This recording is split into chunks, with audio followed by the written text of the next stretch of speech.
अस्सलाम वालेकुम नाज़रीन, मैं हूं रामीन सैयद और आप देख रहे हैं प्रोग्राम ज़ेरे बहस। नाज़रीन, ऐसे वक्त में कि जब सुप्रीम कोर्ट की जानिब से आम इंतखाबात की तारीख देकर पत्थर पर लकीर खींची गई, सियासी गैर यकीनी के बादल छटे, चीफ जस्टिस की जानिब से इलेक्शन पर किसी भी किस्म के इबाम की बात करने तक से मना कर दिया गया।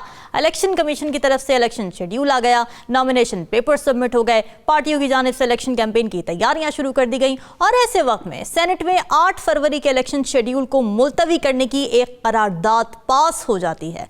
वजूहात क्या थी? बड़ी इंटरेस्टिंग थी। एक तो ये कि केपी और बलूचिस्तान में अमन व अमान की सूरत हाल ख़राब है, दूसरा ये कि सर्दी बहुत ज़्यादा है, फिर एक वजह ये भी दी गई कि घरों में बिजली और गैस नहीं है। तो नाज़रीन, सर्दियों वाली बात इसलिए समझ नहीं आती क्योंकि पाकिस्तान में पहली बार सर्दियों में इंतखाबात नहीं होने जा रहे। आपको यहाँ बताते चलें कि फरवरी 1985, 1970, नवंबर 1988, फिर 97 और 2008 में भी आम इंतखाबात सर्दियों में ही हुए थे। तो अब आ जाते हैं सिक्योरिटी सूरत हाल पर। तो Pakistan institute of conflict and security studies की एक कंपैरेटिव रिपोर्ट है, वो क्या बताती है? वो ये बताती है कि मौजूदा सूरत हाल 2018 की सूरत हाल से कुछ खास मुख्तलिफ नहीं है। इस वक्त सिक्योरिटी फोर्सेस 2008 और 2013 से ज़्यादा बेहतर तौर पर काम कर रही हैं, बेहतर तौर पर तैयार हैं। फिर 2008 में इलेक्शन 18 फरवरी को हुए थे और उस वक्त सिक्योरिटी सूरत हाल बहुत ज़्यादा ख़राब थी। इंतखाबात से ज़ाहिर 2 माह कबल ही बेनज़ीर भुट्टो को कत्ल कर दिया गया था। फिर अक्टूबर 2007 में पीपल्स पार्टी के जलसे में धमाके हुए थे, 180 से ज़ायद लोग मारे गए थे। 2013 की अगर बात करें तो सियासी जमातें अपनी इंतखाबी मुहिम के दौरान दहशतगर्दों का सबसे बड़ा निशाना बनी हुई थी।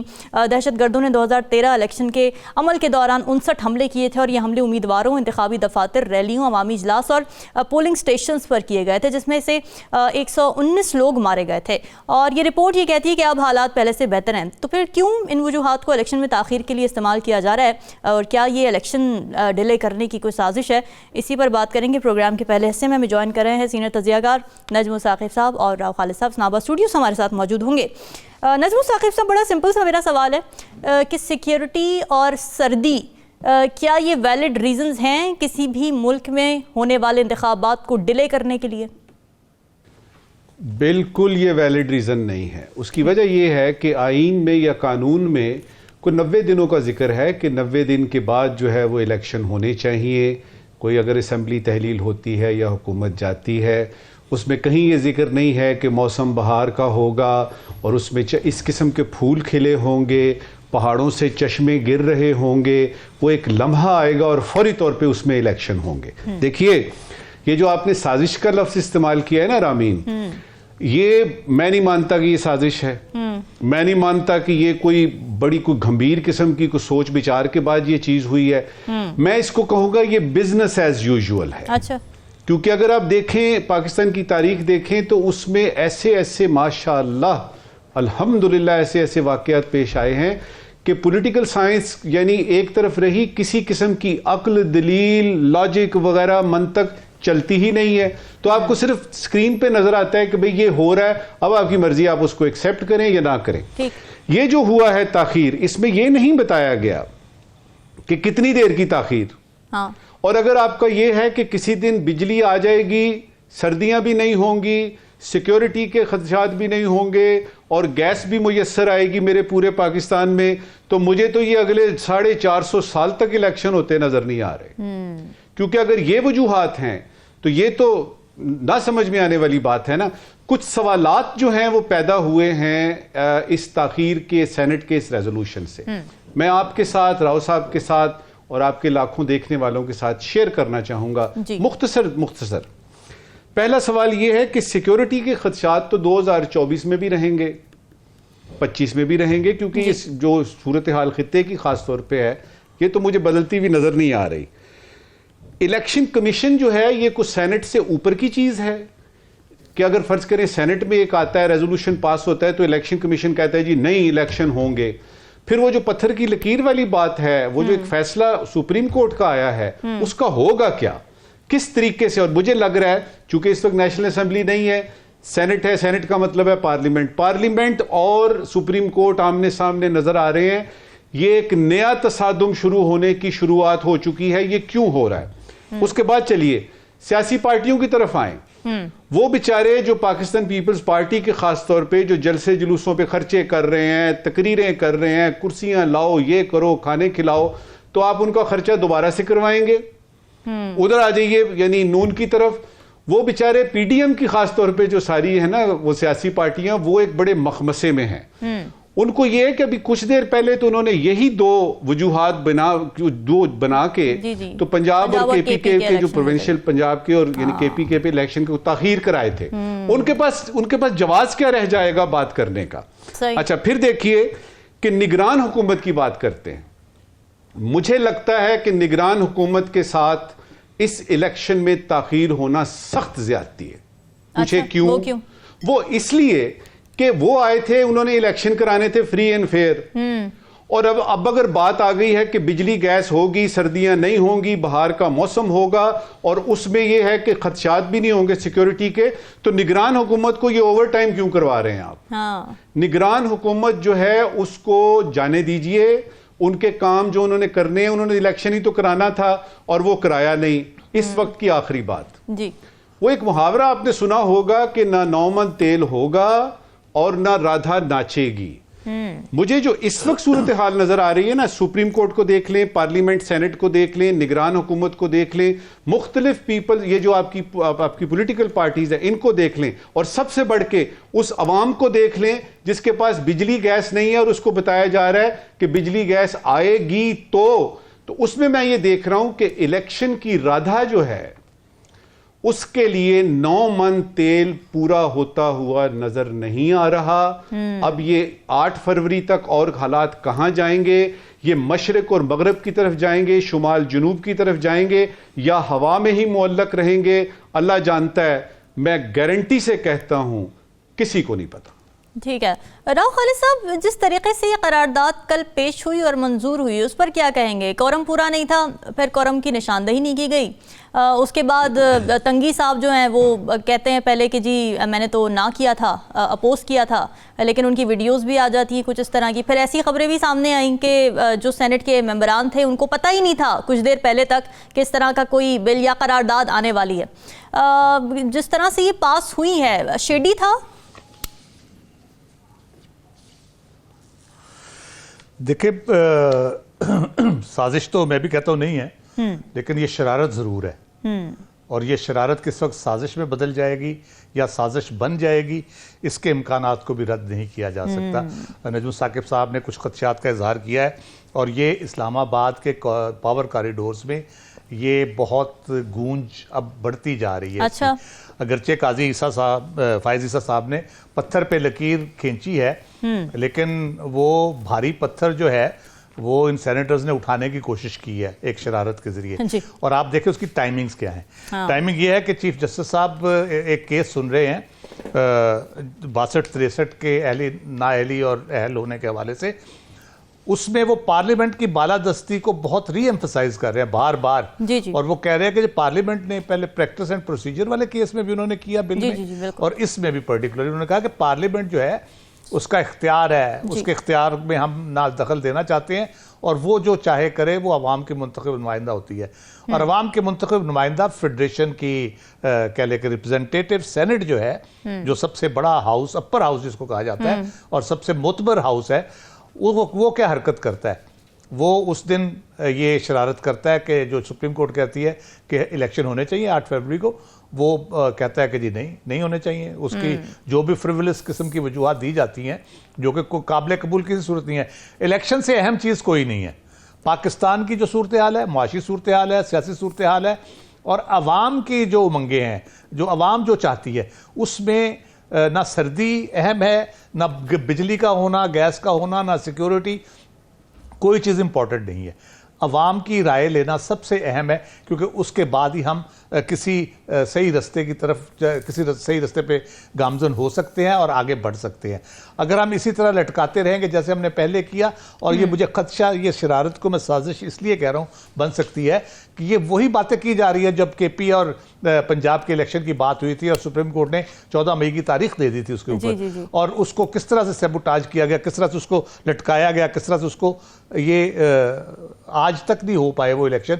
और अब 8 फरवरी की जब सुप्रीम कोर्ट ही बात कर रही है, तो एक दफ़ा फिर ये हरकत की जा रही है मेरा ख्याल है जस्टिस काजी फायज ईसा और उनके ब्रदर जजेस जितने भी सुप्रीम कोर्ट के जितने मोतबर जजेस हैं उन सबको इस बात पे ध्यान देना चाहिए, तवज्जो देनी चाहिए और अपना फोकस रखना चाहिए, क्योंकि पहले एक दफ़ा सुप्रीम कोर्ट के जो अहकामात है उनको हवा में उड़ाया जा चुका है इलेक्शन के हवाले से। या दोबारा उसी किस्म की कोशिश हो रही है। जो पहले कोशिश हुई थी उसकी वो इसलिए वो ऑर्डर कह ले कि हवा में तहलील हो गए कि जजेस ब्रदर जजेस के दरमियान इख्तलाफात इस किस्म के थे, कंट्रोवर्सीज इस तरह की जनरेट हो गई कि बहुत ज़्यादा वो फोकस नहीं कर पाए इस पर्टिकुलर चीज़ के ऊपर कि इलेक्शन ज़रूरी होने हैं, कॉन्स्टिट्यूशनल रिक्वायरमेंट है। अब भी मेरा ख्याल है जो भी किसी के अगर रिजर्वेशंस है चीफ जस्टिस के हवाले से किसी जज साहब की उनको इन इलेक्शन के हवाले से मेरा ख्याल है यक जान होना चाहिए, यक जुबान होना चाहिए और इस पर पूरा फोकस रखना चाहिए। वरना ऐसे लोग मौजूद हैं जो ये चाहते हैं कि किसी तरीके से पाकिस्तान के जो इलेक्शन में ताख़ीर हो और पाकिस्तान मज़ीद मसाइल का शिकार हो। अच्छा नजमुल साकिब साहब, ज़ाहिर है जो इन्होंने रिजर्वेशंस दी करारदाद पे, ख़ुसूसी तौर पे मैं सिक्योरिटी जो कंसर्न्स हैं उनके उस पर ज़रा बात करना चाहती हूँ। अगर ये कंसर्न्स हैं भी, जो कि मौलाना फजल रहमान साहब को भी थ्रेट्स हैं, फिर वो प्रेस कॉन्फ्रेंसेस करते हैं, फिर ये करारदाद आ जाती है, क्या बेहतर नहीं था कि वो किसी बेहतर प्लेटफॉर्म पर जाते, जैसे सुप्रीम कोर्ट जा सकते थे या इलेक्शन कमीशन जा सकते थे और वहाँ पर अपनी दरख्वास्त देते कि ये मसाइल हैं और इसको आप देखें, बजाय इसके कि इलेक्शन ही मुलतवी करने की बातें शुरू हो जाएं, मसले का हल तलाश करने की कोशिश करें। इलेक्शन डिले करना तो मसले का हल नहीं है। दुरुस्त कह रही हैं आप। मौलाना साहब ने तो बहुत पहले ये खदशात जाहिर किए थे। वो अगर आपको याद हो तो एक हमला पहले भी कुछ इस तरह का हुआ था जिसमें उन्होंने सर्दी की भी बात की थी जी। और उन्होंने ये सिक्योरिटी खदशात भी बताए थे। अब हम देख ये रहे हैं कि वो चीज़ दोबारा से, यानी मौलाना साहब कह रहे हैं और उसके साथ और भी पार्टीज़ हैं जो कि जिनको शायद तैयारियों में लगे हुए थे, वो उनको पता था कि हो जाएंगे। ख़ास तौर पे आपकी जो पाकिस्तान पीपल्स पार्टी है, उन्हीं के जलसे हमने देखे, उन्हीं की तैयारियां नजर आ रही थी।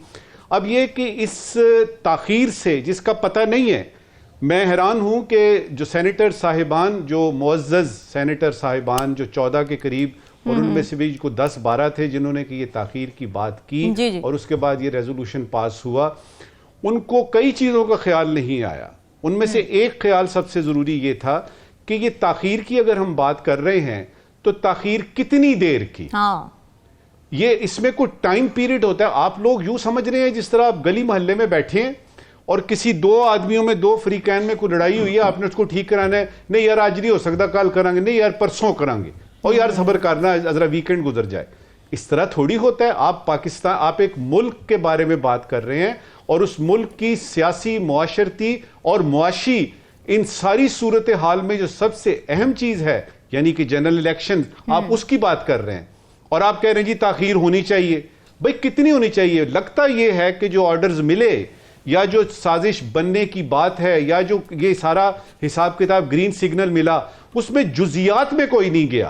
और अगर आप देखें ये सारे लोग जो जमा हुए, उसमें से कोई, जिस तरह मुर्तजा सोलंकी साहब हैं, उनको पता लगा जी कि उनको बुलाया जा रहा है। उस तरह से 4-5 सेनेटर्स का हमें पता लगा कि उनको तो पता ही नहीं था कि ये करने क्या आए हैं और फिर किस तरीके से। ये चीजें हम पहले देख चुके हैं। लेकिन कम से कम अगर आपने इस तरह की कोई चीज करनी भी है तो उसमें थोड़ी सी संजीदगी का एलिमेंट भी होना चाहिए। मिसाल के तौर पे वो ये कहते कि सर्दियां हैं तो सर्दियां तो यानी महीने डेढ़ में तो खत्म हो जाएंगी। कोई टाइम लाइन आदमी देता है, उससे क्या पता लगता है कि ये एक निहायत संजीदा आपके साथ हादसा पेश आया है इस सेनेट में, और ये निहायत गैर संजीदा तौर पे ये सारा कुछ किया गया है। अच्छा, एक चीज इसमें और यानी रामीन बड़ी जरूरी है। जी। नॉर्मली ये होता है रिवर्स लॉजिक जब आप लगाते हैं ना कि अच्छा जी ताखीर हुई है, इसका फायदा किसको होगा।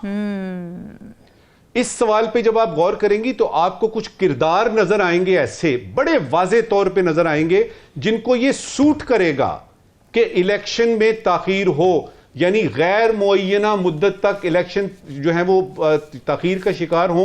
वो कौन से एलिमेंट्स, वो कौन से फैक्टर्स, वो कौन से तबकात हैं या वो कौन से लोग हैं जिनको इसका फायदा पहुंचेगा। और मैं वो आपके नाजरीन को बताना नहीं चाहता क्योंकि वो मुझसे ज्यादा समझदार हैं। तो ये भी देख लीजिएगा कि ये जो अचानक एकदम से बैठक हुई है, अचानक एक आया है, इसके कानूनी और आईनी पहलुओं पे तो इस वक्त बात हो रही है। अभी जरा काजी फायद ईसा साहब फारिग होते हैं, कोई बंदा लेके जाएगा ना यानी उनके पास कि जी जरा इसकी तशरीह कर दीजिए। एक और बात बड़ी जरूरी है कि जब आप सुप्रीम कोर्ट की बात करते हैं ना, सुप्रीम कोर्ट तो आइन और कानून की बात कर देगी, उसकी इंप्लीमेंटेशन जो है वो एग्जीक्यूटिव्स करते हैं। तो इस वक्त एग्जीक्यूटिव्स कौन है? आपके एग्जीक्यूटिव्स हैं निगरान हुकूमत के। तो जरा एक सीन तो देखिए कि सुप्रीम कोर्ट में ये जाता है, सुप्रीम कोर्ट कहती है जी कि नहीं, इलेक्शन 8 फरवरी को ही होंगे, पत्थर पर लकीर दोबारा लगा देते हैं। वो एग्जीक्यूटिव्स जो हैं क्या वो बात मानेंगे इनकी, या वो पार्लियामेंट की यानी कि सेनेट की बात मानेंगे? बीच में एक छोटा सा रोड़ा जो है वो इलेक्शन कमीशन का भी है। अब आ जाएगी बात आपकी उस मखमसे में पड़ेंगे आप कि अगर प्रेसिडेंट बैठे हुए हैं, इलेक्शन कमीशन है, सुप्रीम कोर्ट का यह फैसला है, सेनेट ने यह फैसला किया है, इसमें क्या किया जाए? तो ये जानबूझ के, यकीन कीजिएगा जब आप इसको गौर से देखते हैं ना तो आपको पता लगता है कि ये उलझ नहीं रही सिचुएशन, ये जानबूझ के उलझाई जा रही। बिल्कुल ठीक है। हमें इस वक्त ज्वाइन कर चुके हैं माहिर कानून हसन रजा पाशा साहब। सर बहुत शुक्रिया शो में आने के लिए। हसन साहब ज़रा ये बात समझाइए कि सुप्रीम कोर्ट एक फ़ैसला देती है 8 फरवरी के लिए, ठीक है, उससे पहले इलेक्शन कमीशन ने ज़ाहिर है सदर के साथ मुशावरत की, लेकिन ऐसे में करारदाद आ जाती है सेनेट से। इन सब में कॉन्फ्लिक्ट आ सकता है और कौन सी चीज़ मुकद्दम है? क्या कोई कानूनी, कोई लीगल हैसियत है इस करारदाद की जो मंजूर हुई सेनेट में इंतखाबात में ताख़ीर के लिए? बिस्मिल्लाहिर्रहमानिर्रहीम। देखिए, जहाँ तक तो इस रेजोल्यूशन का तल्लक है, इसकी कोई कानूनी इम्प्लीकेशन नहीं है और ये एक होम्योपैथिक टाइप रेजोल्यूशन है जिसको उस वक्त मंजूर किया गया जबकि सेनेट का कोरम भी पूरा नहीं था और एस्टॉनिशिंगली किसी ने भी इसकी निशानदेही नहीं की। किसी भी पार्टी का जो भी सेनेटर वहाँ बैठा था उसने ये गवारा नहीं किया कि वो चेयरमैन सेनेट, जो कि बहुत सीनियर पार्लियामेंटेरियन ने 2 दफ़ा वो चेयरमैन सेनेट मुंतखब हो चुके हैं, उनको भी बहरहाल नजर आ रहा था, लेकिन किसी ने कोई ऑब्जेक्शन नहीं किया और ये करारदाद कहा गया जी भारी अक्सरियत से 100 या 104 सेनेटर हैं और 14 सिर्फ बंदे वहाँ बैठे हैं और वो रेजोल्यूशन पास करके भेज रहे हैं।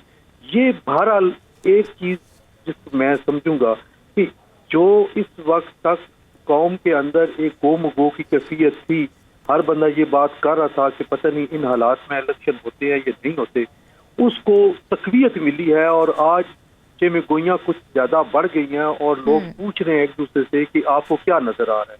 मैं समझता हूँ कि ये एक अटेम्प्ट की गई है इलेक्शन को डिले करने की और पूरे प्रोसेस को डिरेल करने की, लेकिन इससे का कोई फोर्स नहीं है। हाँ, कल रात ही मैंने मुख्तलिफ चैनल्स पे ये बात की थी और तजवीज़ भी दी थी कि पॉलिटिकल पार्टी जो अब अपने आप को लाताल्लुक कर रहे हैं इस रेजोल्यूशन पे और कह रहे थे कि हम बिल्कुल नहीं चाहते 8 फरवरी को ही होना चाहिए, तो फिर उनको मुश्तरका तौर पे रिक्वेजिशन सबमिट करनी चाहिए और एक रेजोल्यूशन टेबल करनी चाहिए सेनेट ऑफ पाकिस्तान में कि हम ये चाहते हैं कि 8 फरवरी को ही इलेक्शन हो। अगर ये करेंगे तो तभी ये दाग धुल सकेगा, अगर ना कर सके तो ये बात भी कोई बात नहीं है कहने में। आइंदा चल के आने वाले दिनों में अगर कोई ऐसा काम हो जाता है कि पॉलिटिकल पार्टीज भी नहीं चाह रही थी कि इलेक्शन 8 फरवरी को ही हो, तो इसलिए इनको ये प्रैक्टिकल स्टेप उठाना पड़ेगा। अच्छा, तो पाशा साहब ये बताएं कि सिक्योरिटी और सर्दी के जो रिजर्वेशंस दी गई इस करारदाद में और मुख्तलिफ पार्टीज़ की तरफ से बताया गया, आप समझते हैं कि ये रीजंस वैलिड इनफ हैं किसी भी कॉन्स्टिट्यूशनल प्रोसेस, डेमोक्रेटिक प्रोसेस की राह में रुकावट डालने के लिए? And is there a mid way, जैसे किसी हल्के में अगर कोई सिक्योरिटी कंसर्न्स हैं तो वहाँ पर इलेक्शन कुछ देर बाद हो जाए, क्या ये पॉसिबल है? देखिए, सिक्योरिटी हैजर्ड हर दौर में रहे हैं। आप 2008 का इलेक्शन देख लें, कितना सिक्योरिटी हैजर्ड थे उस वक्त। एक मोहतरमा शहीद बेनज़ीर भुट्टो, उनको हमने खोया और कितने कैंडिडेट हमने खोए, कितने लीडर खोए, कितने तबाके हुए, सिक्योरिटी रिस्क था, उसके बावजूद इलेक्शन हुए। जहाँ तक मौसम की बात है, मौसम तो देखें फरवरी में मेरा ख्याल है ये तीसरा इलेक्शन होगा जो फरवरी में होगा। पहले 2 इलेक्शन कोई और भी कहते हैं कि वो फरवरी में हो चुके हैं। तो अगर मौसम की बुनियाद पे इलेक्शन को आगे करना है तो ये कोई जवाब नहीं है। फिर ये होगा कि आगे जी आ रहा है रमजान शरीफ आ रहा है, तो उसके बाद गर्मियां आ जाती हैं और गर्मियों में जो है सेंट्रल पंजाब, साउथ पंजाब और ये सारी जगह जो है या सहरा, चुलिस्तान वगैरह, इधर इलेक्शन नहीं हो सकते, गर्मी बहुत पड़ती है, तो फिर तो ये कभी नहीं होंगे। मौसमों का मोहताज नहीं होना चाहिए इलेक्शन को। जो इलेक्शन का प्रोसेस है उसको आप इस हद तक कन्फाइन ना करें कि मौसम की शिद्दत या हिद्दत की वजह से उसको पोस्टपोन किया जाए। जो भी है एक तारीख मुकर्रर हो चुकी है और ये सुप्रीम कोर्ट ऑफ पाकिस्तान ने मुकर्रर नहीं की। ये थोड़ी सी मैं क्लैरिफिकेशन करता चलूं, ये इलेक्शन की डेट प्रेसिडेंट ऑफ पाकिस्तान और इलेक्शन कमीशन ऑफ पाकिस्तान ने आपस में मशावरत करने के बाद एक तारीख दी 8 फरवरी को, जो कि जब दोनों का दस्तखतशुदा एक एग्रीमेंट जो पेश किया गया सुप्रीम कोर्ट ऑफ पाकिस्तान में, तो फिर उन्होंने कहा कि अब ये पत्थर की लकीर है, क्योंकि दो जो कॉन्स्टिट्यूशनल इंस्टीट्यूशंस हैं, प्रेसिडेंट ऑफ पाकिस्तान और इलेक्शन कमीशन ऑफ पाकिस्तान, दोनों इस पे एग्री हैं, लिहाजा 8 फरवरी को पत्थर की लकीर है। तो मेरा ख्याल है कि इस चीज को तस्वीर देनी चाहिए और ये जो अभी चेमेगोइयां शुरू हुई हैं या इलेक्शन को आगे पीछे डिरेल करने के हवाले से बात हो रही है, इसको कम अज कम सख्ती से मना करना चाहिए, कुचलना चाहिए। अच्छा बादशाह साहब, आखिरी सवाल फिर आपसे इजाजत लेंगे।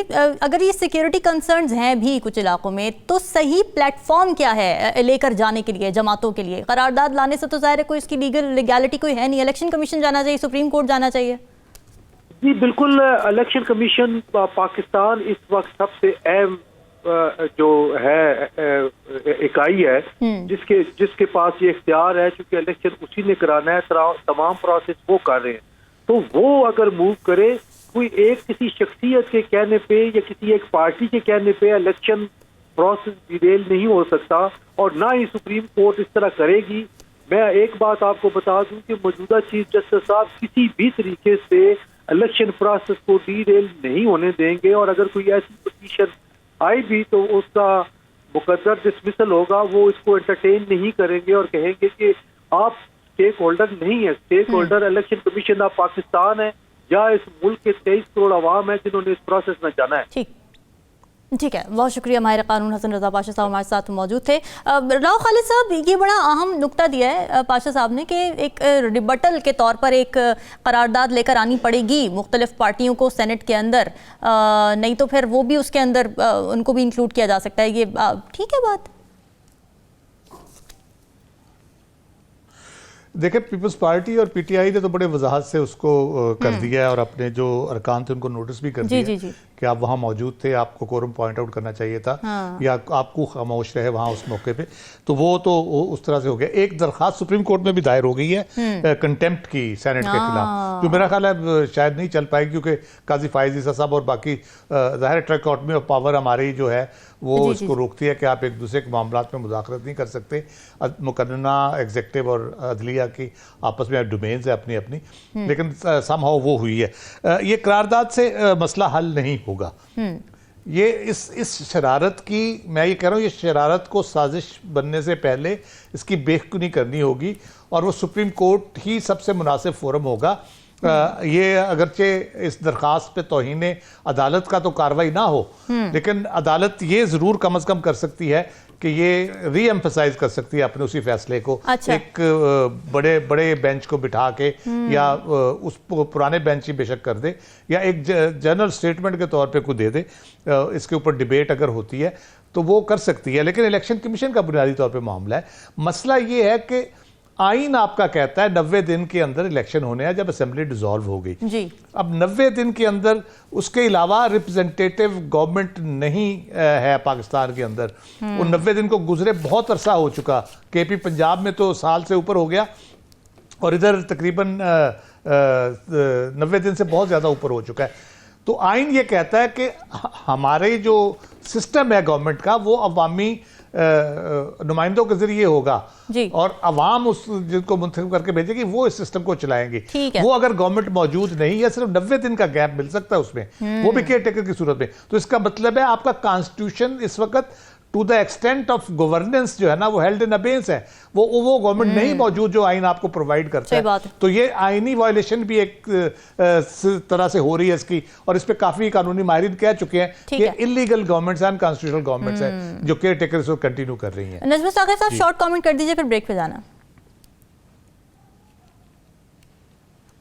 देखिए, सीधी सी सूरत हाल है कि सुप्रीम कोर्ट ऑफ पाकिस्तान, सदर पाकिस्तान, इलेक्शन कमीशन और निगरान हुकूमत, ये चारों अहम इदारे ये चाहते हैं कि 8 फरवरी को इलेक्शन हो। ये कमज़ोर सा जो सेनेट का रेजोल्यूशन है, मेरा नहीं ख्याल कि ये इस चारों बड़े बड़े इदारों के सामने खड़ा हो सकता है। और सेनेट ने तो इलेक्शन कराने नहीं, इलेक्शन तो इलेक्शन कमीशन ने कराने हैं। मुझे लगता है कि ये छोटी सी जो ये बात हुई है, ये एक छोटा सा समझ लीजिए कि हम पाया है, इसको गुजर जाएंगे। इलेक्शन होंगे और 8 फरवरी को होंगे, अनलेस ये जो 4 बड़े मैंने गिनवाए हैं ना, इनमें से 2 या 3 उनकी भी राय इसमें शामिल नहीं है।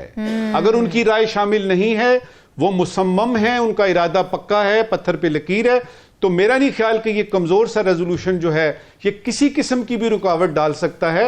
8 फरवरी को इलेक्शन इंशाअल्लाह ताला होंगे। बिल्कुल जी, और होने भी चाहिए, डेमोक्रेसी का यही तकाजा है। डिस्कशन का सिलसिला जारी रहेगा। यहाँ वक्त ब्रेक का, स्टे विद अस।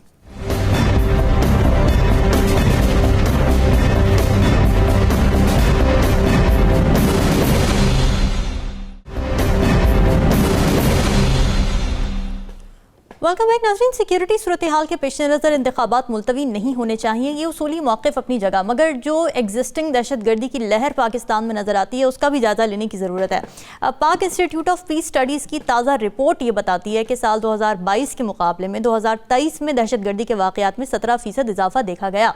फिर रिपोर्ट ये भी बताती है कि 2023 में दहशतगर्दी के 306 हमले हुए, 693 अफराद इसमें जाँ बहक हुए। 2022 के मुकाबले में 2023 में दहशतगर्द हमलों से जो जानी नुकसान हुआ वो 65% ज्यादा है। फिर दहशतगर्दी से केपी के 422 और बलूचिस्तान के 229 अमवात के साथ सबसे ज्यादा मुतासिर सूबे हैं। फिर गुज़िश्ता रोज़ भी अफसोसनाक वाक़या पेश आता है इस्लामाबाद में, जहाँ सुन्नी उलमा काउंसिल के सीनियर रहनुमा और डिप्टी सेक्रेटरी जनरल मौलाना मसूद रहमान उस्मानी कातिलाना हमले में जाँ बहक हो जाते हैं। और अगर खित्ते की ओवरऑल बात करें तो इससे भी एक दिन पहले ईरान के शहर किरमान में जनरल कासिम सुलेमानी के मकबरे के करीब धमाके होते हैं, जिसमें 103 अफराद जाँ बहक हो जाते हैं और 140 से ज़ायद ज़ख्मी हो जाते हैं। तो ये बढ़ती हुई दहशतगर्दी की लहर की वजूहात क्या हैं? जी बिल्कुल, मैं वो बहुत आपने सही पॉइंट आउट किया। मैं एग्जैक्टली यही बात करना चाह रहा था कि ख़ास तौर पे ये जो मौलाना मसूद रहमान साहब का, उस्मानी साहब का, और जो ईरान के हुई है बेसिकली जो चीज़, इसको एक्सप्लॉइट कर सकती हैं वो कुव्वतें जो पाकिस्तान में फसाद चाहती हैं, पाकिस्तान में गड़बड़ चाहती हैं। और एक चीज़ ज़हन में रखिएगा कि आगे जो भारतीय इंतखाबात हैं वो भी ड्रामा लगाते होते हैं हमारे साथ, वो आने वाले हैं, तो वो भी उधर मोदी साहब भी कोई ना कोई केस करके तो पाकिस्तान को इश्तियाल दिला सकते हैं। इसलिए हमें बहुत ही मोहतात रहने की ज़रूरत है, बहुत ही मोहतात रहने की ज़रूरत है इन मामलात के ऊपर। और किसी इंस्टिगेशन में नहीं आना चाहिए, किसी तरफ से भी हो, किसी किस्म की हो। लेकिन हम अगर पूरा जो एक तो खित्ते की सूरत हाल है, फिर ओवरऑल जो सिनेरियो हम देखते हैं, मौलाना मसूद रहमान उस्मानी साहब का आपने जिक्र किया, ईरान का आपने जिक्र किया, फिर ये सेनेट की करारदाद में भी जिक्र हुआ कि जी दहशतगर्दी बड़ी बढ़ गई है, रिपोर्ट भी है। फिर एक बड़ी इंटरेस्टिंग चीज़ कल हुई है, कनाडा ने एक ट्रैवल एडवाइजरी जारी की है जी। कनाडा वो जो 5 आइज जिसको कहा जाता है, जो दुनिया की बेहतरीन इंटेलिजेंस एजेंसीज का एक कार्टेल बना हुआ है, और वो बहुत रिपोर्ट करते हैं। कनाडा में सिख रहनुमा के कत्ल के हवाले से भी इंडिया का जो सारा किस्सा हुआ बेनकाब और अमेरिका के अंदर जो हुआ, वो उसी 5 आइज वो जो उनकी इंटेलिजेंस एजेंसी उन्होंने वो किया था। कनाडा जब ये ट्रैवल एडवाइजरी पाकिस्तान के हवाले से जारी करता है कि अफगानिस्तान के बॉर्डर की तरफ 50 किलोमीटर से अंदर ना जाएं, बाकी ईरान और इंडिया के बॉर्डर से 10 किलोमीटर के अंदर हमारे शहरी ट्रैवल ना करें, मार्केट्स में ना जाएं, कराची में ना जाएं, तो इसका मतलब क्या है? कोई ना कोई इसके पीछे कोई ऐसा ज़हन कार फरमा है जो शरारत करना चाह रहा है, शरारत को फैलाना चाह रहा है। मैं इसीलिए पहले सेगमेंट में भी कह रहा था, इस शरारत को साजिश बनने से पहले इसकी बेखुदी बहुत ज़रूरी है। जो सूरत हाल डेवलप करने की कोशिश की जा रही है, जो सूरत हाल बनाने की कोशिश की जा रही है, जिस किस्म की चीज़ें पैदा करने की कोशिश की जा रही है पाकिस्तान के अंदर, वो यकीनन और उसमें इंतखाबात अगर ताखीर का शिकार हो जाते हैं तो मेरा ख्याल है पाकिस्तान के लिए ये बहुत डिजास्टरस सूरत हाल होगी, हर लिहाज से, सिर्फ इस लिहाज से नहीं कि मुआशी लिहाज से या सियासी लिहाज से, अदरवाइज भी, क्योंकि हम बिल्कुल फिर कह लें कि उन लोगों के रहम करम पे होंगे जो यहाँ पे शरारत करना चाहते हैं या अपने किसी भी जो उनके पपेट्स हैं उनके जरिए यहाँ पे खराबी पैदा करना चाहते हैं, मुल्क को माली तौर पे, माशी तौर पे, सियासी तौर पे और ये दहशतगर्दी के हवाले से यहाँ पे अमन अमान की सूरत हाल को ख़राब करने के दरपे है। तो इसलिए हमें बहुत मुहतात रहने की ज़रूरत है। इसके लिए प्रॉपर जो है हमारी इंटेलिजेंस एजेंसी तो यकीनन काम कर रही हैं, 20-30 साल से हम इसी में लगे हुए हैं इन सबोटाज करने के लिए, इन सबको रोकने के लिए। फिर अफगानिस्तान की तरफ से जो हमें जिस किस्म की मुश्किलात का सामना है, उधर से कोऑपरेशन भी उस तरह से नहीं हो रहा। ये बहुत पहले मुझे याद है 2011 में हिलरी क्लिंटन जब पाकिस्तान आई थी, उन्होंने एक बात की थी, वो हमारे इतने मुखलिस तो नहीं है लेकिन उन्होंने एक बात की थी बहुत अच्छी, वो हमारे अंडरस्टैंड करने की और मेरा ख्याल हम समझ चुके हैं। उन्होंने कहा अगर आप अपने बैक यार्ड में आप सांप पालेंगे और ये समझेंगे कि ये पड़ोसियों को डसेंगे, आपको कुछ नहीं कहेंगे, तो ये आपकी गलत फहमी है। उनकी जो डसने की आदत है वो आपको भी डसेंगे। तो हम अफगानिस्तान की तरफ से ये देख रहे हैं कि जो लोग जिनको गुड बैड के चक्कर में हम पड़े रहे बड़ा अरसा, अब हमें पता चल रहा है कि गुड बैड कुछ नहीं होता। जो सांप होता है वो सांप होता है, उसने काटना ही है, उसकी फितरत है ये। और ये रियलाइजेशन जब से हुई है, मेरा ख्याल है बड़ा इफेक्टिवली हम उसके ऊपर काम भी कर रहे हैं और रोकने की कोशिश कर रहे हैं। हमारे लिए प्रॉब्लम ये हो गया, अमेरिका एक इस किस्म का असला वहां पे छोड़ गया है, बहुत लिथल किस्म का, जो उन टेररिस्टों के हाथ लग गया जो हमारे खिलाफ नबर्द आजमाए या कोशिश कर रहे हैं। तो इसके लिए हमें ना सिर्फ ये कि मैं पहले भी अर्ज किया था एक दफ़ा कि मकामी तौर पे हम तो अपनी कोशिश जारी रखेंगे, यकीनन हमारी अपनी सर्वाइवल का इशू है, हमारे अपने अमन और सुकून का इशू है यहाँ पाकिस्तान के। तो इंटरनेशनल पावर्स को भी इसको देखना चाहिए। यहाँ पे अगर आईएसआईएस या इस किस्म के ग्रुप ताकत पकड़ते हैं तो वो अल्टीमेटली दुनिया के अमन के लिए खतरा बनेंगे। जी और नजमुल साकिब साहब, आपको क्या लगता है, क्योंकि मौलाना फजलुर रहमान साहब को भी कुछ थ्रेट्स हैं, तो यही मामला है जो कि नज़र आ रहा है इस वक्त खित्ते में ओवरऑल भी? 3 एंगल से आप ये इस सवाल को देखें कि ये थ्रेट जो हैं ये सियासी भी हो सकते हैं, ये आपके खित्ते के यानी एंगल से अगर आप देखें तो ये ओवरऑल जो खित्ते की मजमूई सूरत हाल है, दहशतगर्दी और इस तरह की चीज़, और फिर आपके जो बैनुल-अक़वामी हालात हैं उसमें जो ये दाइश जिस तरह से है, जिसको कि उसमें बहुत ज़रूरी है ये देखना कि आप सिर्फ एक एंगल से अगर देखेंगे कि जी सियासी तौर पे देखें, मौलाना साहब ने कह दिया इलेक्शन डिले कर दे, इस तरह के जो है ना फौरी तौर पे फैसलों पे नहीं पहुंचना चाहिए। ये एक बहुत बड़ी खखेड़ है जिसको कि दहशतगर्दी हम कहते हैं। अब आपने खुद बताया कि 306 जो हैं दहशतगर्दी के वाक़यात सिर्फ पाकिस्तान में एक साल में पेश आए। अंदाजा तो लगाइए 300 यानी दिन कितने होते हैं साल में, उस लिहाज से अगर आप देखें तो हम इस वक्त उसकी लपेट में हैं। सबसे पहली बात यह है कि ये जो इस तरह की आती है ना तंजीमें आपके सामने, अलकायदा आ गई, अब IS है, ये सो कॉल्ड इस्लामिक स्टेट। अब दाइश और IS जो है ये एक ही चीज है, ये एक ही कॉइन के 2 रुख हैं। दाइश और IS का हमने कुछ अरसे पहले सुना था, यूं समझ लीजिए कि 2-3 साल पहले, कि जी इसका कला कमा कर दिया गया। इसी तरह से हम अलकायदा का हमने कुछ अरसे पहले, उससे भी पहले सुना था कि अलकायदा खत्म हो गया। थोड़ी देर बाद पता लगता है अलकायदा फिर सर उठा रही है। और ये जो वाकया पेश आया है ईरान में, ये तो उन्होंने क्लेम किया है ना IS वालों ने, जिसको दाइश भी हम कहते हैं, जिसमें कि 90 लोग जो है अपनी जान से हाथ धो बैठे हैं। इसका ताल्लुक आप जरा देखिएगा कि ये एक सेपरेट दहशतगर्दी का वाकया है। ये वो वाकया नहीं है जिसमें TTP के हमले पाकिस्तान में हो रहे हैं या जो दहशतगर्दी अफगानिस्तान से एक्सपोर्ट हो रही है। ये कासिम सुलेमानी की बरसी थी। कासिम सुलेमानी एक ये कुद्स फोर्स थी इसकी, जो कि यूं समझे कि आप जो CIA है ना अमेरिका की, तो जो ईरान की CIA थी, जो वो इराक में करते थे, जो वो सीरिया में करते थे, उनके ऑपरेशंस होते थे, ये उनका कमांडर, और ये उनका बड़ा हर दिल अजीज कमांडर था। और इसको 3 जनवरी 2020 को इराक में एयरपोर्ट पे एक ड्रोन हमला अमेरिका करवाता है और इसको शहीद कर दिया जाता है, मार दिया जाता है।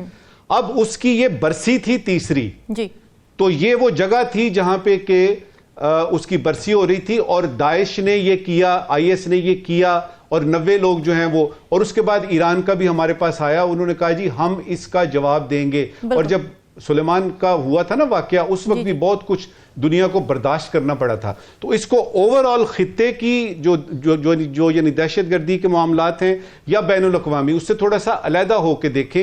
ये ईरान का और IS का डायरेक्ट हिसाब किताब है। इसमें इजराइल कैसे आता है? अच्छा। इजराइल ऐसे आता है कि जब आप चेक लिस्ट देखते हैं कि जो IS और दाइश की जो चेक लिस्ट है कि ये हमारे दुश्मन है, ये हमारे दुश्मन है, ये हमारे दुश्मन है, ये हमारे टारगेट में है, ये हमारी शिस्त में है, एग्जैक्टली वही जो चेक लिस्ट है वो इजराइल की भी है। अच्छा। और इसमें जो ताने बाने हैं वो इस तरह से मिल रहे हैं। ये एक अलहदा से तिकोन है। अब आते हैं आपकी जो इस वक्त हमारे खित्ते की सूरत हाल है। देखिए, पाकिस्तान को इस वक्त खासतौर पे इस दाइश के वाक़े से अलर्ट होना चाहिए। TTP पे हम हमारे चल रहे हैं, वो हमारी बात नहीं मान रहे। अफगानिस्तान के जो तालिबान हैं वो अपने हर वादे से मुकर गए हैं। हमारा ये एग्जिस्टेंशियल थ्रेट है, इसका हमने मुकाबला करना है कुछ इस तरीके से कि हम ब्लेम गेम ना करें कि देखिए जी इंडिया जो है वो कनाडा में ये कर रहा है, इंडिया ने अमेरिका में ये किया, इंडिया फलाना, इजराइल ये कर रहा है, इजराइल वो कर रहा है। मैंने अपने मुल्क की, उसमें रहने वाले करोड़ों लोगों की हिफाजत करनी है, और उसमें चूंकि दहशतगर्द का पता नहीं होता वो कहां से आता है, हमने बेखकनी 2 लेवल पे करनी है। एक तो दहशतगर्दी की, दूसरी वो लोग जो हमारे अपने अंदर रामीन मौजूद हैं जी। वो ज्यादा, उनको हम सहूलतकार कहते हैं। मेरा ये ख्याल है कि हमारे जो आर्मी चीफ हैं, जो हमारे सिपा सालार हैं, उन्होंने आते ही एक बड़े 2-3 अच्छे बयान दिए थे जिसपे मुझे लग रहा है कि उस पर अमल हो रहा है। उन्होंने ये कहा था कि हम दहशतगर्दों का इंतजार नहीं करेंगे, हम दहशतगर्दों के घरों में जाके उनको कला कमा करेंगे। और उसमें जो इस तरफ भी वही चल रही है चीज, इस तरफ बचाव की तदाबीर है और उसका सद्देबाब ढूंढा जा रहा है। अब इन हालात में आप नोट कीजिए कि 90 ईरानी जो हैं वो इस तरह शहीद होते हैं, और जो मुस्लिम उम्मा सो कॉल्ड है, आमतौर पे इसमें हल्की फुल्की एक OIC की मीटिंग हो जाती है, वो भी नहीं हो रही, इसलिए कि इससे बड़ा जो कड़मासा है वो तो गजा में मचा हुआ है, जहां पे कि फलस्तीनी हमारे बिला वजह शहीद हो रहे हैं और नस्ल कुशी हो रही है। कहने का मतलब क्या है? ये वो वक्त होता है जबकि दहशतगर्द देखते हैं कि इस वक्त देखिए हिंदुस्तान में इलेक्शन हो रहे हैं, पाकिस्तान में इलेक्शन हो रहे हैं, बांग्लादेश में इलेक्शन हो रहे हैं, ईरान में हिसाब किताब डिफरेंट है, ईरान इन्वॉल्व है इसमें, गजा वगैरह, हिजबुल्लाह वगैरह। तो इस मौके का फायदा उठा के वो कुछ ऐसी हरकत करते हैं जो कि हमारे सामने आ रही हैं, और आइंदा आने वाले दिनों में लगता भी यही है, असेसमेंट भी हमारी यही है कि ये दहशतगर्दी के वाकयात बढ़ेंगे। अच्छा। लेकिन इसका यह कहना कि इससे इलेक्शन मुलतवी कर दें या जिंदा ही रहना छोड़ दें या खाना ही नहीं खाते, ये चीज जो है ये ठीक नहीं है। तो उसमें इस वक्त की आखिरी बात कि जब आपके सर में दर्द हो ना रामीन, तो आप सर नहीं काटते, आप कोई पैनाडोल ढूंढते हैं। तो ये पैनाडोल ढूंढनी है, सर नहीं काटना। ये ज़बरदस्त बात कह दी, क्योंकि प्रॉब्लम की निशानदेही करने के बाद डायग्नोसिस होने का इलाज करना चाहिए। ये नहीं कहना चाहिए कि ये तो हम कर ही नहीं सकते परसों, क्योंकि इन हालात में हालात को साजगार कैसे बनाना है, ये इंपॉर्टेंट चीज़ है। नाज़रीन, डिस्कशन का सिलसिला जारी है, वक्त ब्रेक का, स्टे विद अस।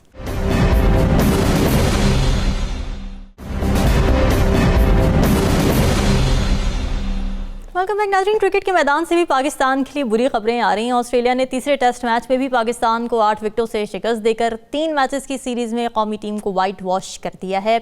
और ये इसलिए भी ज़्यादा दुख और मायूसी की बात है क्योंकि कौमी टीम को ऑस्ट्रेलिया में लगातार ये 17वें टेस्ट मैच में शिकस्त हुई है। तकरीबन 3 दहाइयों से पाकिस्तान ऑस्ट्रेलिया में कोई टेस्ट मैच नहीं जीत सका है, और 1999 से अब तक ऑस्ट्रेलियन सरजमीन पर खेली जाने वाली तमाम सीरीज़ में पाकिस्तान को मेज़बान के हाथों शिकस्त का सामना करना पड़ा है।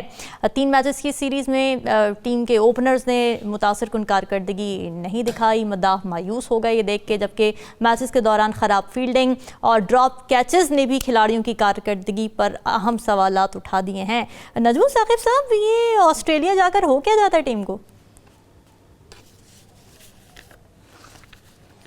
देखिए, मैं इस वक्त बहुत ज़्यादा अफसुर्दा भी हूँ, राव साहब भी अफसुर्दा हैं, और आपने ये जो सूरत हाल बताई है क्रिकेट की, ये तो बहुत ही ज़्यादा मायूस कुन है। इसमें तो सिर्फ दुआ की जा सकती है कि हमारे जो लोग हैं मोतबरीन, जो कि मैनेजमेंट है या जो ये लोग हैं, इनको खुदा का खौफ आए कि यार आ जाके क्रिकेट रह गई थी जिसकी वजह से कि थोड़ी सी खुशी मिल जाती थी, आप हमसे वो भी खुशी छीन रहे हैं। ये जो आपने ऑस्ट्रेलिया के 3 टेस्टों की बात की है ना, इसमें जो अच्छी चीजें हैं पहले मैं वो बताऊंगा। अच्छी चीजें भी हैं, 2 मिनट लगाऊंगा उसमें। सबसे अच्छी चीज ये है कि हमारे अच्छी चीजें भी हैं। पहली चीज ये सुनिए, हमारी मुसीबत ये होती थी कि हम ऑस्ट्रेलिया को या किसी मजबूत टीम की 20 विकेटें नहीं ले सकते थे। हाँ। अब हमने ये देखा कि 10-10 विकेटें हम ले सकते हैं और वो शाहीन अफरीदी के बगैर भी ले सकते हैं। ये देखे ना, ये खुशी की बात है। फिर हमने देखा कि हमारे पास जो अब्दुल रज़ाक की कमी थी, एक ऐसा प्लेयर जो कि 3-4 विकेटें भी ले लेता है और उसके बाद 3-4 छक्के लगा के 4-5 अच्छी शॉटें लगा के मैच को आगे लेके और साउथ अफ्रीका के खिलाफ जिस तरह जितवा भी देता है। उसकी एक रमक नजर आई मुझे जमाल में, और जमाल ने ये बताया, और उन सिलेक्टर्स को जो पिछले 5-6 साल के सिलेक्टर्स हैं, उनके यूं समझिए कि एक तमाचा सा लगता है उनके मुंह पे कि यार एक अच्छा भला प्लेयर आपके पास, एक ऑलराउंडर, उसने कमाल कर दिया है। उसने कहा मुझे काउंट करें, और उसने अपनी यानी जान मार के काउंट किया। इसके अलावा देखिए, जो 2-3 मुझे चीजें अच्छी नहीं लगी, उनमें से सबसे पहली ये है कि बाबर आजम ने ये अच्छा नहीं किया। देखिए, जाती तौर पे नहीं लेते कि मुझे कैप्टेंसी से निकाल दिया गया तो मैं देखता हूं अब अच्छा, आपको लगता है पर्सनल ले गए मसूद को जो आपका कैप्टन नया बना जी, पर मैं तो कहूंगा अच्छा। इसी तरह से रिजवान को देखें, रिजवान की जो हमें 80-82 नजर आए ना, या उसने जान मारी है, वो मुझे लगता ये है कि वो अपनी पोजीशन के लिए मारी है, क्योंकि सरफराज अहमद पीछे बैठा हुआ है, उसके बाद यासिर भी वहां पर मौजूद है। तो अपनी पोजीशन के चक्कर में रिजवान और अपना जाती तौर पे लेके बाबर आजम ने अंडर परफॉर्म किया है। सबसे बढ़ के मोहम्मद हफीज साहब, देखिए समझ नहीं आ रही थी कि इस टीम का कोच कौन है। ये जो टीम गई है टेस्ट खेलने और बड़ा मुश्किल उसमें है। हाँ, एक अच्छी चीज भूल गई, साइम अयूब का, वो जो उसने 3 शॉटें लगाई हैं ना और 31 रन किए हैं। साइम अयूब ने बताया है कि मुझे भी काउंट कीजिए और उसको आप पक्का कर लीजिए। मोहम्मद हफीज साहब से ये गुजारिश है कि आप वहां डायरेक्टर करके बन के गए थे, कोच कौन था? और अगर आप कोचिंग कर रहे थे तो जिम्मेदारी आप क्यों नहीं ले रहे कि ये सारा कुछ जो है वो आपका। मसूद ने जो बैटिंग की है वो एक अच्छा यानी खुशकुन बात है, उसको आप कैप्टन रखिए और चलाइए। और सबसे इस वक्त की आखिरी बात, क्रिकेट पाकिस्तान का एक बड़ा ही यानी यूं समझिए कि मरगूब वो है, हमारी पूरी कौम क्रिकेट देखती है। जी। ये जो ज़का साहब हैं, ये जो मैनेजर्स हैं, ये जो निगरान हुकूमत के प्राइम मिनिस्टर साहब हैं, अनवारुल हक काकड़ साहब हैं, खुदा के लिए ये देखिएगा कि इतनी शदीद सर्दी, ऊपर से इलेक्शन के बारे में इतने मसाइल, ऊपर से यानी गैस आ ही नहीं रही, उसके बिल जो हैं वो बढ़ रहे हैं।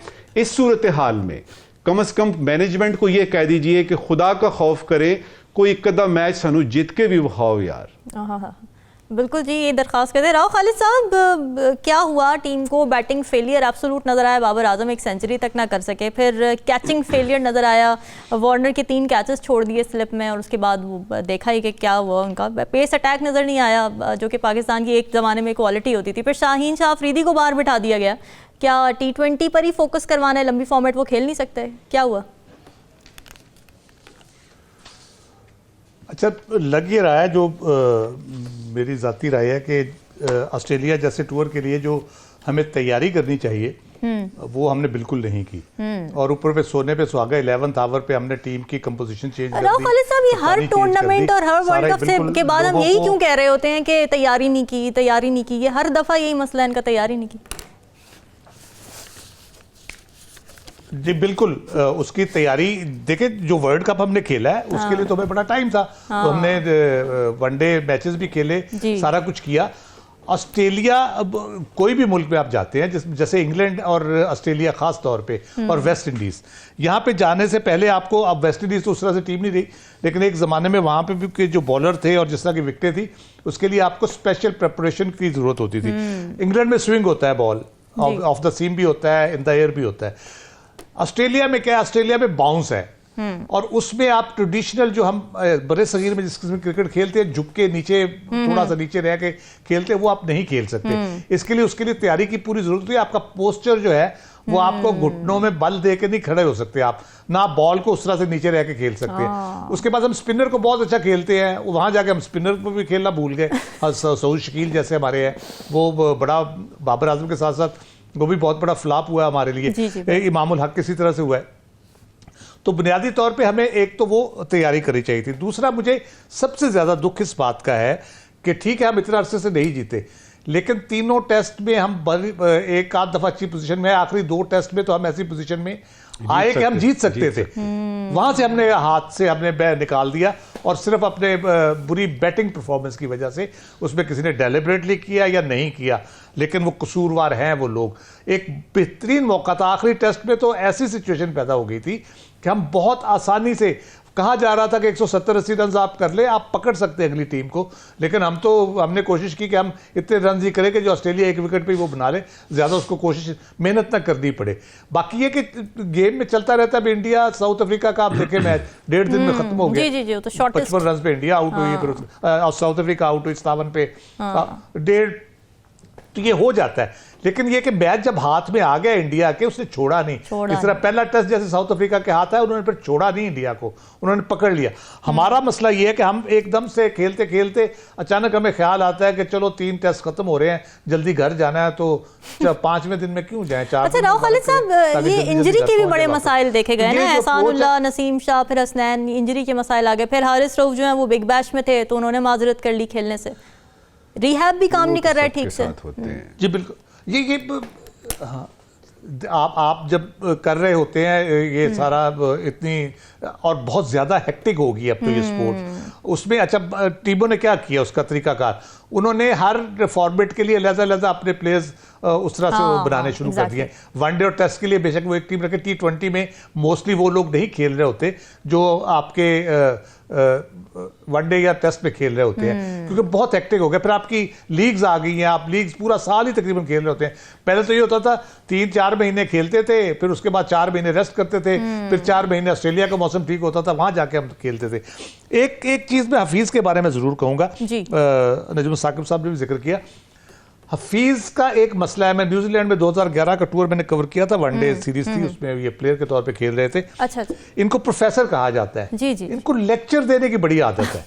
ये यानी ग्राउंड में आपके जो दूसरा खिलाड़ी खेल रहा है, जितना भी अच्छा खेल रहा है, इन्होंने जाकर उसको 2 मशवरे जरूर देने हैं। अच्छा, ठीक है, तो ये हम नॉर्मली ठीक नहीं समझा जाता है इस चीज को कि एक प्लेयर खेल रहा है, फॉर्म में है, आप उसको कंफ्यूज करें ये कह के कि यार ये जो शॉट इस तरह थी ना, इसको यहां से खेलना चाहिए था। अच्छा। मैंने भी खेली है क्रिकेट, हम अप्रिशिएट करते थे उसको, कहते थे यार जबरदस्त, यार बहुत अच्छा तूने लीव किया, बेशक उस बेचारे ने जान ही बचाई हो, जबरदस्त, ठीक है, जरा थोड़ा मोटिवेट करना, अप्रिशिएट करते हैं बजाय इसके कंफ्यूज करें। मेरा ख्याल है ये टीम को कंफ्यूज ज्यादा करते हैं। एज डायरेक्टर तो उनके पास टाइम है ना लेक्चर देने का, तो मेरा ख्याल है कि वो टीम को कंफ्यूज ज्यादा करते हैं। इसलिए थोड़ा सा ऐसा बंदा होना चाहिए टीम के साथ जो टीम की उसकी स्ट्रेंथ के ऊपर उसको लेके चले और उनको बेहतर से बेहतर परफॉर्म कराए, ना कि ये कि उसकी स्ट्रेंथ को तो कहे कि ये ठीक है तुम्हारा, लेकिन यहाँ से ये बीच में गड़बड़ हो गई है, तो उसको कंफ्यूज करे उसके या उसको डिस्करेज करे किसी तरीके से, तो ये करें।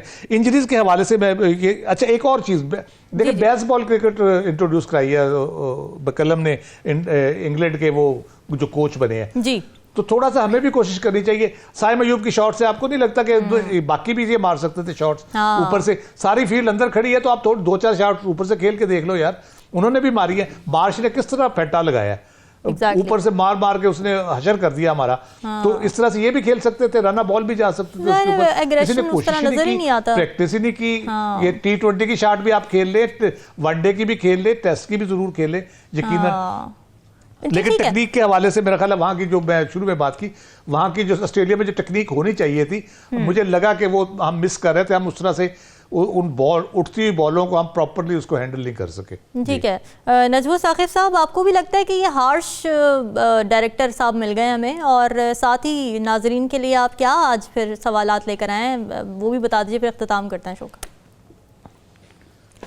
मैं बिल्कुल राव साहब से इत्तेफाक करता हूँ। देखिए, एक बहुत अच्छा प्रोफेसर, एक बहुत अच्छा लेक्चरर जो है ना, उससे आप गुल्ली डंडा नहीं खिलवाते, उससे आप क्रिकेट उसकी जिम्मेदारी नहीं देते। उसको किसी जगह पे पावर पॉइंट प्रेजेंटेशन के लिए रखें और वो प्रेजेंटेशंस देता रहे, ये उनका काम है। ज़रूरी सवाल ये है कि जब अमरीकी सफ़ीर हमारे किसी सियासतदान जिस तरह के नवाज शरीफ साहब हैं उनसे मिलता है, तो क्या वहां पे क्रिकेट की बातें होती हैं या मौसम के हाल के बारे में बातें होती हैं? अच्छा, सही है, खैर ज़रूरी सवाल। अदालती फैसलों को मुतनाज़ा बनाने की रस्म चल पड़ी है। कोई भी फैसला आए सब खुश नहीं होते। तारीख देख लीजिए, हम्मुराबी ने जो पहला कानून बनाया था उससे लेके आज तक मुझे कोई एक फैसला बता दीजिए जिस पे कि दोनों पार्टीज या तीनों पार्टीज जो इन्वॉल्व हैं वो खुश हों। तो एक ना एक ने तो उसमें नाराज होना ही है। तो जो वो नाराज है उसका ये रोना धोना जो है ये खत्म क्यों नहीं होता? ठीक है, ये सवालात आपके लिए छोड़ के जा रहे हैं, हमें दीजिए इजाजत। अल्लाह हाफ़िज़।